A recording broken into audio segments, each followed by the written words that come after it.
खुलुमबाय लोगोफोर बर' एसएम आपडेटनि गोदान रादाबाव बयखौबो बरायबाय। आसा खालामो गासिबो गाहामै दङ। अन्नानै भिडिअखौ जोबजासे नायलांनो गिबियाव गुरै खावलायबाय।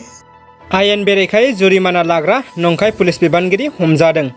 पुलिसआ हमनाय सेंग्रानि मुंखौ बिकास कच होननानै मिथिहोदों।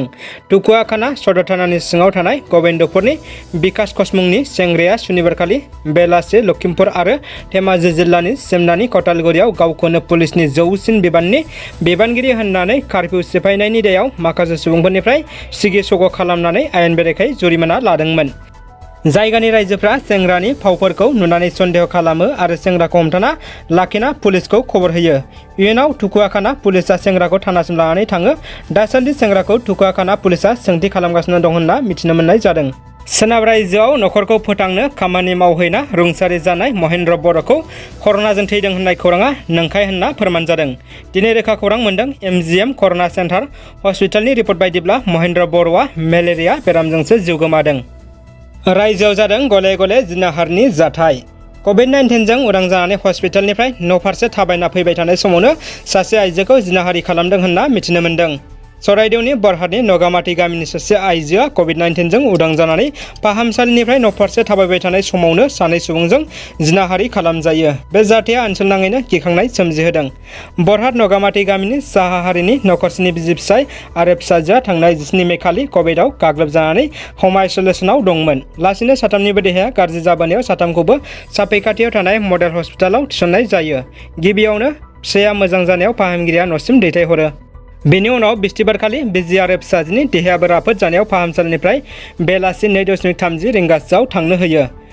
नाथाय 2 रिंगानिफ्राय कारफिउ थानायनि जाहोनाव गारि बन्द जानायाव फाहामसालिनि बिबानगिरिफोरखौ आइजोआ आरो हिन्जावसाया थानो थाखाय राहा खालामना होनो खावलायनायजों लोगोसे हरसेखौ फाहामसालिनि बारान्दायावनो थानो गनायथि नागिरनानैबो जेबो नोजोर होयैयाव सानैबो थाबायनानैनो न'फारसे थांनो थि खालामो। साफैखाथि फाहामसालिनिफ्राय खमैबो 25 किल'मिटार गोजानाव थानाय गावनि न'सिम खालि 4 किल'मिटारसो गोजान थानाय समावनो बरहाट साहा बागान बारनायनि उनाव थोदोर आलिनि लांदां जायगायाव सानैखौबो सानै दुथाङा लामा बेंथेयो आरो बागाननि गेजेरसिम बोनानै लांनो नाजायो। बे नाजानायावनो फिसाजोआ खोमसिनि सुजुग लानानै गावनि जिउ रैखा खालामनानै खारखोमानो हायो।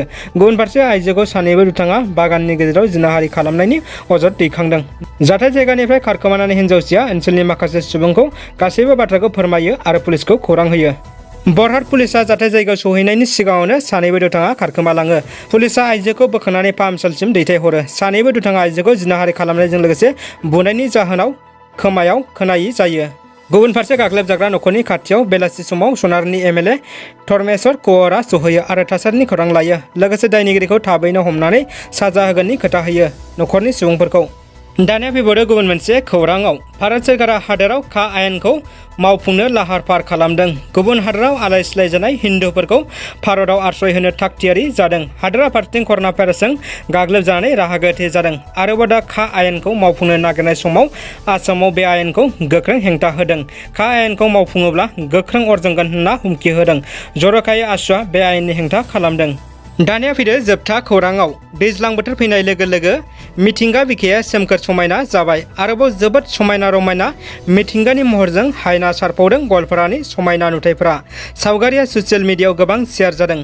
सुइजारलेण्ड हादरखौ जों समायना मिथिंगानि रानि होनना मिथियो, नाथाय जोंनि आसामनि गवालपारायाबो खम नङा। जोबोद समायसारदों बे नुथायफोरा। रादाबा एसेनोसै लोगोफोर। भिडिअखौ अननानै लाइक कमेन्ट शेयार खालाम। चेनेलाव गोदानब्ला साबस्क्राइब खालाम। भिडिअखौ नायनायनि थाखाय गोजोननाय हरबाय। नोंथांखौ सोरजिगिरिया गाहामै लाखिथों। गोजोन्थों।